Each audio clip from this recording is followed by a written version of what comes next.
అందరికీ నమస్కారం అండి. Engineering 4th year first semester పూర్తయిన చంద్రం, స్వప్న 3 రోజులుగా జరుగుతున్న క్యాంపస్ ఇంటర్వ్యూలన్నీ శ్రద్ధగా హాజరయ్యారు. అలసిపోయిన ఇద్దరు క్యాంటీన్లో టీ తాగి నిదానంగా నడుచుకుంటూ వచ్చి ఓ చెట్టు కింద నిలబడ్డారు. పచ్చని చెట్లతో పూల మొక్కలతో కాలేజీ వాతావరణం ఆహ్లాదకరంగా ఉంది. మన మధ్య మాటలకు చాలా గ్యాప్ వచ్చింది. మనం పట్టుదలగా చదవడం వల్ల ఒకరం జాబ్ సంపాదించాం, ఇంకొకరి రిజల్ట్ హోల్డ్లో పెట్టారు. ఇప్పుడు నాకు చాలా రిలీఫ్గా ఉంది అంది స్వప్న. రేపు సాయంత్రం వివేకానంద నగర్లో ఉన్న పార్క్లో కలుసుకుని ఆ గ్యాప్ను తగ్గిద్దాం. అలాగే ఇంజనీరింగ్ పూర్తయ్యాక మనం పెళ్లి చేసుకోవాలి అనుకున్నాం కదా, ఆ విషయం కూడా డిస్కస్ చేద్దాం అన్నాడు చంద్రం. సరే అన్నట్టు తలోపింది స్వప్న. ఇంజనీరింగ్ తొలి ఏడాదిలోనే వారి హృదయాల్లో ప్రేమ చిగురించింది. కపటం కల్మషం లేకుండా మాట్లాడడం స్వప్న నైజమైతే, హుందాగా మాటల గారడి లేకుండా సూటిగా స్పష్టంగా ముందు చూపుతో మాట్లాడడం చంద్రం ప్రత్యేకత. ఆ లక్షణాలే ఒకరికి ఒకరు నచ్చేలా చేసి పరస్పర ఆరాధనా భావం పెరిగింది. కేపీహెచ్బి కాలనీలో ఉండే చంద్రం ఆ పార్క్ వచ్చి లాన్లో కూర్చొని ఒక బుక్ చదవడంలో నిమగ్నమయ్యాడు. పార్క్ సందడిగా ఉంది. కొందరు పిల్లలు ఆడుకుంటున్నారు, కొందరు వాకింగ్ చేస్తున్నారు. యువతీ యువకులు దూరం దూరంగా గుంపులుగా కూర్చుని కబుర్లు చెప్పుకుంటున్నారు. 4 పేజీలు చదివాక స్వప్న రావడంతో బుక్ బ్యాగ్లో పెట్టి, రా స్వప్న, కూర్చో అన్నాడు చంద్రం ఆప్యాయంగా. తన మనసులో నెలకొన్న గందరగోళం గుర్తొచ్చి, చంద్ర, మనిద్దరిలో ఎవరికి ఉద్యోగం వచ్చిన విషయం మన ఇళ్లల్లో చెప్పొద్దన్నావు, ఎందుకు? కూర్చుంటూనే అడిగింది. దానికి మన పెళ్లికి లింక్ పెడతారు కాబట్టి. దీని గురించి తర్వాత మాట్లాడుకుందాం. సరే, మరి మీ ఇంట్లో మన పెళ్లికి మీ తల్లిదండ్రులు ఒప్పుకున్నారా? తప్పక ఒప్పుకుంటారు, నీకెటువంటి డౌట్ అక్కర్లేదు భరోసా ఇచ్చాడు చంద్రం. అంత ఖచ్చితంగా ఎలా చెప్తున్నావు? మమ్మీ డాడీల ప్రేమ వివాహాన్ని బట్టి, ఆయన ఎప్పుడూ చెప్పే మాటల్ని బట్టి. ఏం చెప్పేవారు? ప్రతి ఇంటి నుండి క్రమశిక్షణ కలిగి సంస్కారం గల వ్యక్తులు సమాజంలోకి రావాలి. మంచి కుటుంబాల నుంచి మహోన్నతమైన వ్యక్తిత్వంతో వచ్చిన వారు న్యాయంగా తమకు నచ్చిన పని చేస్తూ విశాల భావాలు కలిగి మూఢనమ్మకాలు, మత మౌఢ్యాలు, కుల జాడ్యాలు వదిలి ఉన్నతమైన మానవతా విలువల్ని త్రికరణ శుద్ధిగా ఆచరించినప్పుడే సమాజంలో నిజమైన ఆనందం వెల్లివిరుస్తుంది. సమాజం స్వర్గధామమవుతుంది. అవి లేనప్పుడు సమాజం సకల అనర్థాలకు నిలయమవుతుంది అని డాడీ చెప్తూ ఉంటారు అన్నాడు చంద్రం. Very nice. మరి మీ మమ్మీ డాడీల ప్రేమ గురించి చెప్పు ఆసక్తిగా అడిగింది స్వప్న. నిజామాబాద్ ప్రభుత్వ డిగ్రీ కాలేజీలో ఇద్దరు చదివే రోజుల్లో మా డాడీ కలుపుగోలుతనం, స్నేహభావం, నిజాయితీ నచ్చి తనను ప్రేమించానని మా అమ్మ గౌతమి చెప్పింది. ఇద్దరివి మిడిల్ క్లాస్ కుటుంబాలే కావడంతో ఆదర్శ భావాలు గల డాడీ రిజిస్టర్ ఆఫీసులో సంతకాలు చేసి తల్లిదండ్రులు, ఆప్తమిత్రులు, ఆత్మీయ బంధువుల సమక్షంలో నిరాడంబరంగా తనను పెళ్లి చేసుకున్నారని కూడా చెప్పింది. ఆమె ప్రేమను పొందడం తన అదృష్టమని డాడీ ఇప్పటికీ చెప్తారు. వారిద్దరూ మంచి పుస్తక ప్రియులు. వాళ్లను చూసే నేను పుస్తకాలు చదవటం అలవాటు చేసుకున్నాను అడిగాడు చంద్రం. నువ్వు చెప్పిందంతా విన్నాక నీ తరపు నుండి మన పెళ్లికి గ్రీన్ సిగ్నల్ పడినట్లే. అందుకు ఎలాంటి సందేహం లేదు. ఒకవేళ మా ఇంట్లో వద్దంటే ఏం చేద్దాం? కర్తవ్యం చెప్పమంది స్వప్న. మీ వాళ్లను ఒప్పించి మెప్పించి మనం పెళ్లి చేసుకుందాం. ఎంత చెప్పినా ససేమిరా అంటూ వాళ్ళు ఒప్పుకోలేదనుకో, నా మీద నీకెంత ప్రేమున్నా కన్నవాళ్లను కాదని నన్ను పెళ్లాడి వాళ్లను నువ్వు బాధ పెట్టడం కరెక్ట్ కాదు. కానీ మా అమ్మా నాన్నలు కాదంటే మన ప్రేమను మనం చంపుకోలేం కదా, స్వప్న ఆవేదనగా అంది. అది అర్థం చేసుకున్న చంద్రం, సమాజంలో పరువు ప్రతిష్టల కోసం పాకులాడే తల్లిదండ్రులు తమను కాదని పెళ్లి చేసుకుంటే కన్న కూతురు అని కనికరం లేకుండా కడ తెచ్చడం, అమ్మాయి తన ప్రేమను కాదంటే అబ్బాయి ప్రేమోన్మాదిగా మారి ఆమెను దారుణంగా హత్య చేయడం వంటి ఎన్నో బాధాకరమైన దృశ్యాలు టీవీల్లో చూస్తున్నాం. త్యాగగుణం ప్రదర్శించాల్సిన ప్రేమ స్వార్థం, పగ, ప్రతీకారాలతో వికృత రూపం దాలుస్తోంది. ఒకవేళ మీ కన్నవాళ్లు మన ప్రేమని పెళ్లిని వద్దన్నా నిన్ను ధైర్యంగా పెళ్లి చేసుకోలేని పిరికివాణ్ణి మాత్రం కాదు.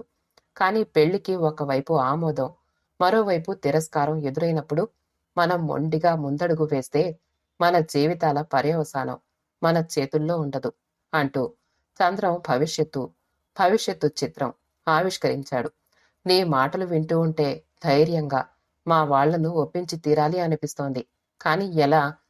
ఇందూరు ప్రభుత్వ పాఠశాలలో లెక్కల టీచర్గా పనిచేసి రిటైర్ అయిన డాడీ అక్కడ వినాయక్ నగర్లో ఉన్న మా ఇల్లమ్మి ఇక్కడ చంద్రానగర్లో 3 BHK ఫ్లాట్ తీసుకున్నారని చెప్పాగా. త్వరలో గృహప్రవేశానికి మీ అమ్మా నాన్నల్ని పిలవడానికి నేను మా అమ్మ మీ ఇంటికి వస్తాం. నువ్వు మీ ఇంట్లో మన విషయంతో పాటు మేం పిలవడానికి వస్తున్న విషయం కూడా ముందే చెప్పు. వాళ్ళు మన ప్రేమ పెళ్లికి సుముఖంగా ఉన్నది లేనిది మమ్మల్ని రిసీవ్ చేసుకునే దాన్ని బట్టి తెలిసిపోతుంది. సరే అంది స్వప్న.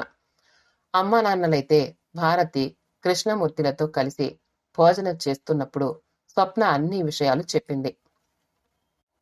ఆశ్చర్యపోయిన కృష్ణమూర్తి ఆ క్షణానికి ఏమీ చెప్పలేక ఆలోచించి చెప్తానమ్మా అని మాత్రం అన్నాడు. స్వప్న వారికి ఏకైక కుమార్తె.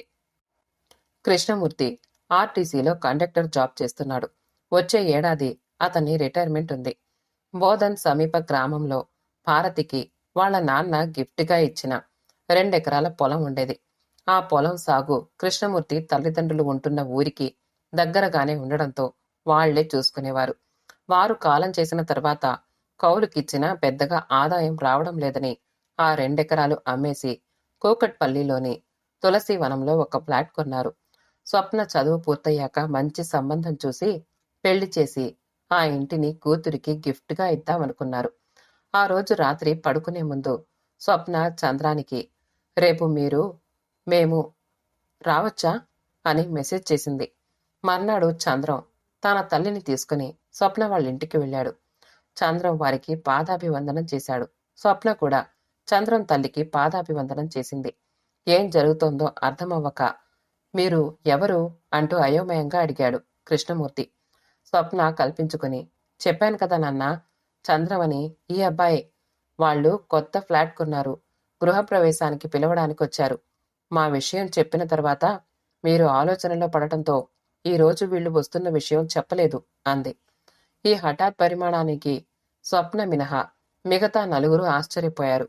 చంద్రం తల్లి గౌతమి తేరుకుని కంగారులో మర్చిపోయి ఉంటుంది, దాందే ఉంది అని కాబోయే కోడల్ని వెనకేసుకొస్తూ వాతావరణాన్ని తేలికపరుస్తూ అంది. స్వప్న వంక తిరిగి కృష్ణమూర్తి ఆ అవును పర్వాలేదమ్మా అంటూ చంద్రం వైపు చూస్తూ మీరు కూర్చోండి బాబు అన్నాడు. పరిచయాలయ్యాక స్వప్న టీ తెచ్చి నలుగురికి ఇచ్చింది.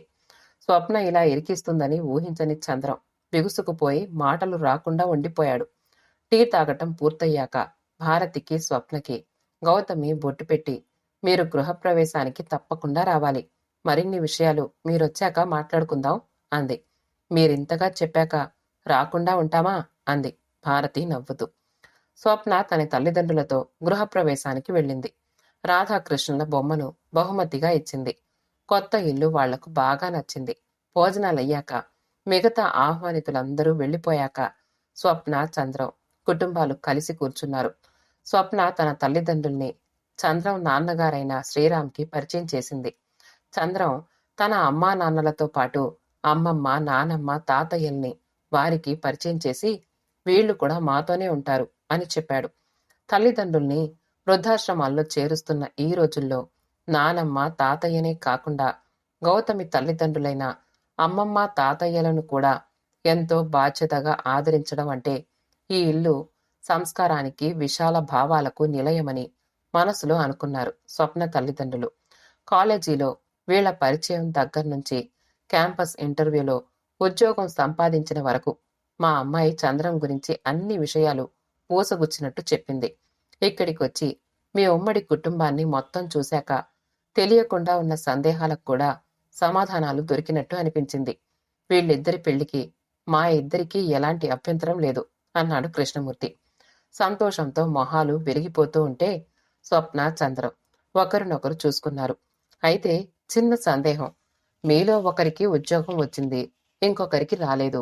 ఎవరికొచ్చింది అన్న విషయం ఎందుకు చెప్పడం లేదు అన్నాడు కృష్ణమూర్తి. మాకు కూడా ఎవరికి ఉద్యోగం వచ్చిందన్న విషయం చెప్పలేదు అన్నాడు శ్రీరామ్ నవ్వుతూ. ఏమి లేదంకల్, ఆ సంగతి తెలిస్తే ఉద్యోగం ఉన్న వ్యక్తి పేరెంట్సు లేని వారి పట్ల మాట్లాడే విధానం మారితే, తెలియకుండా దర్పం, అధికారం చూపిస్తే, పిల్లలుగా మేమది చూడలేం. ఒక జంట బ్రతకడానికి ఒకరి సంపాదన చాలు. అది ఎవరిదైతే ఏంటి అని మా ఇద్దరి అభిప్రాయం అన్నాడు చంద్రం. మా అభిప్రాయం కూడా.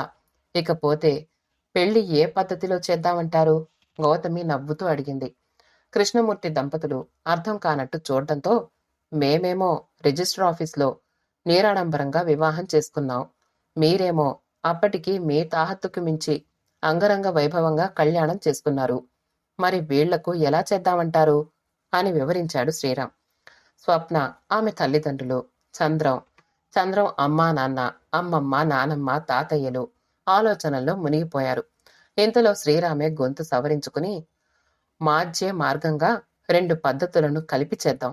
వీలైనంత తక్కువ మందిని, అంటే చాలా దగ్గరి బంధువులు, స్నేహితులను పిలిచి వారి సమక్షంలో అంగరంగ వైభవంగా జరిపిస్తే ఎలా ఉంటుందంటారు అన్నాడు. అందరూ ముక్త కంఠంతో చాలా బాగుంటుంది అన్నారు. అన్నట్టు కట్న కానుకలు మాకక్కర్లేదు. పైగా పెళ్లికయ్యే ఖర్చు కూడా చెరి సగం పెట్టుకుందాం అని గౌతమి అనడంతో భారతి ఆశ్చర్యపోయింది.